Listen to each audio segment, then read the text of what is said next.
तो आज बात करें एक और बेहतरीन मूवी के बारे में जिसका नाम है ब्यूटीफुल क्रिएचर जो कि 2013 में रिलीज़ हुई भाई साहब। हाँ, मुझे पता है भाई साहब कि फ़िलहाल कुछ वीडियोज़ मूवीज़ के बारे में नहीं आ रही हैं चैनल पर क्योंकि भाई साहब मैंने लास्ट में एक वीडियो डाली थी भाई साहब जो कि यूट्यूब ने उसे क्लेम मारकर ब्लॉक कर दिया है। तो मैं इंतज़ार कर रहा था भाई साहब कि हो सकता है उस पे क्लेम या तो ब्लॉक अनब्लॉक कर दे इसे, पर यूट्यूब ने ब्लॉक नहीं किया, अनब्लॉक नहीं किया इन द सेंस।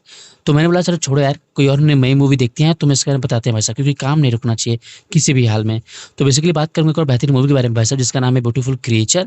मूवी का नाम बहुत ही खूबसूरत लगा वैसा, तो मुझे लगा वैसा इसमें कुछ बहुत ही खूबसूरत होगी, जलपरी के या परियों की कहानी होंगी, पर ऐसा नहीं है। बेसिकली लव स्टोरी दिखाई गई है दो आम इंसान के बीच में। आम तो नहीं कह सकता, एक आम इंसान है और दूसरा जो है वो चुड़ैल है। जी हाँ, चुड़ैल करना गलत होगा, पर क्या करें भाई साहब, वो चुड़ैल खानदान से ताल्लुक रखती है तो क्या कर सकते हैं, कहना ही पड़ेगा। पर मुझे ये बात मूवी देखने के बाद पता चली भाई साहब कि चुड़ैलों को अगर चुड़ैल तुम कहोगे तो उन्हें बात अच्छी नहीं लगती। इसमें कोई सच्चाई है या नहीं है मुझे नहीं पता, पर हाँ मूवी में ऐसा दिखाया गया है कि चुड़ैलों को चुड़ैल कहना बिल्कुल भी पसंद नहीं है।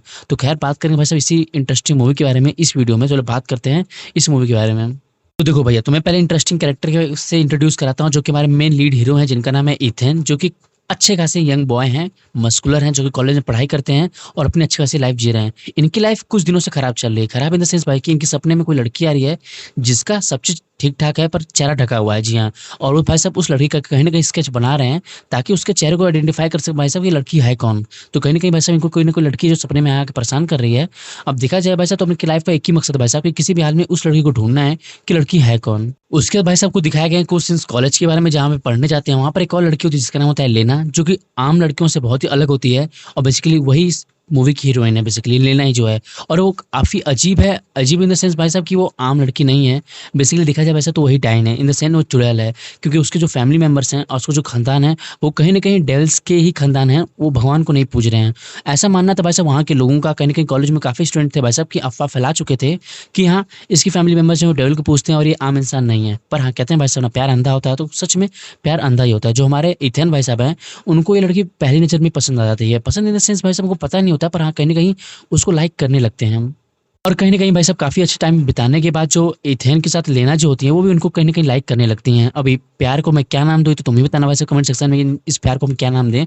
बेसिकली भाई साहब तुम्हें पता है भाई साहब अगर 2 लोग राज़ी होते हैं तो उनकी फैमिली मेंबर इस बात से राज़ी बिल्कुल नहीं होते। कहीं न कहीं जो लीना के फादर होते हैं इन द सेंस के अंकल जो होते हैं उनको ये रिश्ता बिल्कुल पसंद नहीं था, क्योंकि उनका मानना था भाई साहब कि कोई इंसान और एक तरह से कहो भाई साहब चुड़ैल के बीच का प्यार कभी भी सक्सेसफुल नहीं होता है। तो उनका मानना था भाई साहब तुम दोनों अलग ही रहो तो तुम दोनों के लिए अच्छा है। और इन्हीं खानदान के बारे में बात कर ही रहा हूँ भाई साहब, तो तुम्हें बता दूँ भाई साहब कि खानदान जो है ना वो कोई आम खानदान नहीं बल्कि एक तरह का रॉयल फैमिली भाई साहब। इनके पास काफ़ी बेशुमार दौलत है और कहीं न कहीं इनके पास काफ़ी पॉलिटिकल पावर्स भी है, क्योंकि भाई साहब एक ऐसा सीन भी दिखाया गया है मूवी के दौरान जहाँ पे जो कॉलेज के काफ़ी मेंबर्स हैं, बोर्ड मीटिंग वाले हैं, वो कहीं न कहीं लेना को कॉलेज से निकालना चाहते हैं, क्योंकि ऐसे काफ़ी सारी एक्टिविटीज़ उनके आस-पास हो रही थी भाई साहब, जो कि उनका मानना था भाई साहब कि लेना की वजह से ही हो रही है। तो कहीं न कहीं मूवी में दिखाया भाई साहब कि अपनी पावर का इस्तेमाल करके जो लेना के अंकल होते हैं, वो कहीं न कहीं इस केस को दबा देते हैं। तो एक तरह से तुम मान सकते हो भाई साहब कि लेना के जो अंकल हैं और लेना के जो खानदान है वो आम खानदान नहीं। हाँ, आम इन द सेंस भाई साहब कि वो कोई पुअर नहीं है, कोई गरीब चुड़ैल नहीं है, काफ़ी अमीर चुड़ैल है। अब बात करते हैं भाई साहब उस सीन के बारे में जब भाई साहब हमारे इथेन को पता चलता है भाई साहब कि जिससे वो प्यार करते हैं बल्कि कोई आम लड़की परी नहीं बल्कि एक चुड़ैल है। जी हाँ, उनको पता चलता है भाई साहब कि जो उनकी लेना है बेसिकली वो एक आम लड़की नहीं है। तो कहीं न कहीं इनके रिश्ते में दरार आने को मैंने सोचा भाई साहब कि इनके रिश्ते में दरार आ जाएगा, पर बिल्कुल दरार नहीं है भाई साहब। सचमुच में ये देखकर मैं कह सकता हूँ भाई साहब कि प्यार सच में अंधा होता है। तो कहीं न कहीं उसके बाद एक और कहानी खुलकर आती है जो कि इनके अंकल बताते हैं भाई साहब कि देखो तुम दोनों का प्यार इसलिए सफल नहीं होने वाला है क्योंकि भाई साहब तुम्हारी जो परदादी थी ना यार, उन्होंने भी एक इंसान से प्यार किया था और उस इंसान की जान जाने के बाद उन्होंने श्राप दिया भाई साहब कि आज के बाद से कोई भी लेडी जो है हमारे खानदान की किसी भी इंसान से प्यार नहीं करेगी। अगर वो प्यार करेगी तो वो पक्का बुरी आत्मा बन जाएगी।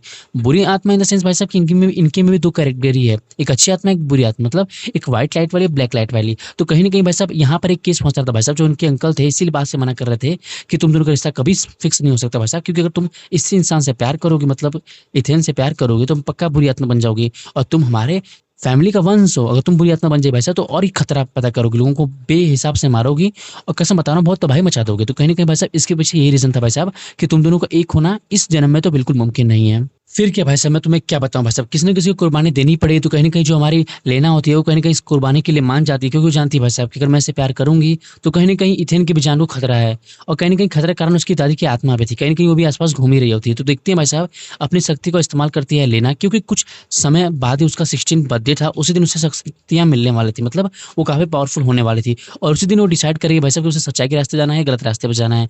तो इसलिए भाई साहब अपनी शक्ति को इस्तेमाल कर अपनी सारी फीलिंग्स जो हैं वो इथेन के दिमाग से निकाल देते हैं। मतलब एक तरह से कहो तो उसकी सारी याददाश्त खत्म कर देती है और इथेन वापस से एक आम इंसान बन जाता है। मतलब उसने कभी लेना से मिला ही नहीं, उसके दिल में कभी लेना के लिए प्यार था ही नहीं, कुछ ऐसा सिनेरियो वो बना देती है। और आखिरकार भाई साहब वो दिन आ जाता है भाई साहब जिस दिन की लेना का बर्थडे होता है, यानी 16th बर्थडे होने वाला था। उसी दिन उसे सारी पावर्स मिलने वाली थी जो कि उसके खानदान में सदियों से लोगों को मिलने आ रही थी 16 बर्थडे को ही। तो कहीं न कहीं वो दिन आता है भाई साहब। और उस दिन पता है क्या अजीब होता है, उस दिन उसकी जो दादी की आत्मा होती है वो भी कहीं न कहीं प्रेज़ेंट होती है और वो कहीं न कहीं प्लान बनाती है किसको मारने की, इथेन को मारने के लिए प्लान बनाती है। अब देखो भाई साहब, जिस चीज़ के लिए अभी तक लेना ने कुर्बानी देती है भाई साहब, उसकी जान ले ली जाती है। मूवी के सीन में दिखाया गया भाई साहब कि जो दादी की आत्मा है वो किसी दोस्त के बॉडी के अंदर जाती है इथेन के, और उसे बुलेट शूट करा देती है। तो कहीं न कहीं इथेन की जान चली जाती है। ऐसा लगता है किसको, लेना को। और लेना काफ़ी गुस्सा हो जाती है, उस सीन में दिखाया था भाई साहब। पर बाद में पता चलता है भाई साहब कि वो कोई और नहीं बल्कि उसके अंकल थे, जो कि इथेन की एक तरह से कहो तो उसका रूप लेकर वहाँ पे आए हुए थे, ताकि उसका जो प्लान है उसकी दादी का वो फेल हो जाए। क्योंकि वो उसकी दादी चाहती थी भाई साहब कि जो उसकी परपोती है वो भी बुरी आत्मा बन जाए, और अगर वो बुरी आत्मा बन जाएगी भाई साहब तो उसका भी कहीं न कहीं कल्याण हो जाएगा। तो कहीं न कहीं भाई उसका प्लान फेल हो गया और कहीं न कहीं उसका जो श्राप था वो भी कट गया, क्योंकि भाई साहब अब किसी करीबी को लेला ने खो दिया। वो कोई और नहीं बल्कि उसके अंकल हैं, और उसका प्यार यानी इथेन जो है वो भी ज़िंदा है, वो मरा नहीं। इसके बदले उसके अंकल ने उसकी जगह कुर्बानी दे दी है। और उसके बाद मैं तुम्हें बताऊँ क्या होता है भाई साहब, उसकी दादी को भी दोबारा मारती है। इन द सेंस भाई उसकी जो दादी हैं वो तो पहले से आत्मा है, उनको दोबारा मारती है, मतलब कि इस वाले वर्ल्ड से भी उन्हें निकाल कर बाहर फेंकती है, मतलब उनकी जान ले लेती है, क्योंकि भाई साहब वो काफ़ी पावरफुल बन चुकी है। अब दिखाया था भाई साहब कि जो लेना है वो अच्छी बुरी आत्मा दोनों है, क्योंकि उसके अंदर दोनों पावर्स आ चुकी हैं। क्योंकि भाई साहब उसको दुःख भी इस बात का है कि उसने एक अंकल को भी खो दिया है और उसका जो मेन बॉयफ्रेंड है वो भी बच गया। तो कहीं न कहीं भाई साहब कह सकते हैं कि जो श्राप मेन है वो कट चुका है। पर ये नहीं कह सकते भाई साहब कि जो हमारी लेना है वो पूरी तरह से आज़ाद है, नहीं, उसके अंदर बुराइयाँ, अच्छाइयाँ दोनों हैं। अब देखो भाई साहब अगले सीन की बात करें भाई साहब, फिर से आती है मूवी, मेन फ़ोकस होती है लेना पे और इथेन पे, कहीं-कहीं इनकी लव स्टोरी पर। देखो भाई साहब, अभी तक इथेन जो है उसको याददाश्त अभी भी नहीं है, मतलब वो अभी भी लेना को पहचानता नहीं है, मतलब उसको नहीं पहचानता भाई साहब कि वो लोग कितने सदियों से प्यार कर रहे हैं। मतलब उसकी वजह से ही लेना ने इतनी बड़ी कुर्बानी दी है, और उनकी उनके प्यार में भाई साहब कितनी बड़ी रुकावटें आई, उसके बाद भी लेना ने उन सारी रुकावटों को हटा दिया। अब देखो भाई साहब एक सीन में दिखाया जाता है भाई साहब जहाँ पर लेना के घर मिलने आती हैं इथेन, और इथेन वहाँ से अपने घर से जा रहा होता है छुट्टी कहीं घूमने के लिए। तभी उसे लेना मिलती है और लेना उसे एक किताब देती है और कहती है भाई साहब कि हो सकता है कि तुम्हें कुछ चीज़ें याद आ जाएँ, पर उसे उस वक़्त समझ में नहीं आता वो सब बातें।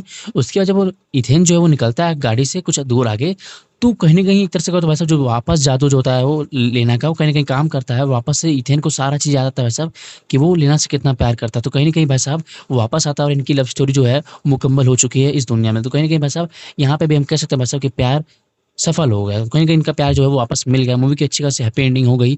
अच्छी खासी मूवी है, मुझे बहुत इंटरेस्टिंग लगी। 2 घंटे के आस-पास की मूवी है, बहुत इंटरेस्टिंग भाई साहब। एक अलग ही लव स्टोरी दिखाई गई इस मूवी में। काफ़ी प्रॉब्लम्स आई, पर क्या कर सकते हैं भाई साहब। वो कहावत है ना भाई साहब, होगी प्यार की जीत तो होती ही प्यार की जीत। और आई थिंक भाई साहब जीत तो तुम्हारी होनी ही होनी भाई साहब। तो तुम्हारे सपोर्ट में कोई पावरफुल लेडी ऐसी होगी भाई साहब, तुम्हारे प्यार की पक्का जीत होने वाली है। चलो ख़ैर बात करेंगे एक और इंटरेस्टिंग मूवी में, एक और इंटरेस्टिंग वीडियो में। मिलेंगे एक और इंटरेस्टिंग मूवी की स्टोरी, तब तक के लिए जय हिंद। जाने से पहले प्लीज़ वीडियो को लाइक कर देना, चैनल सब्सक्राइब करना बिल्कुल मत भूलना। चलो मिलते हैं एक और इंटरेस्टिंग वीडियो में, तब तक के लिए जय हिंद।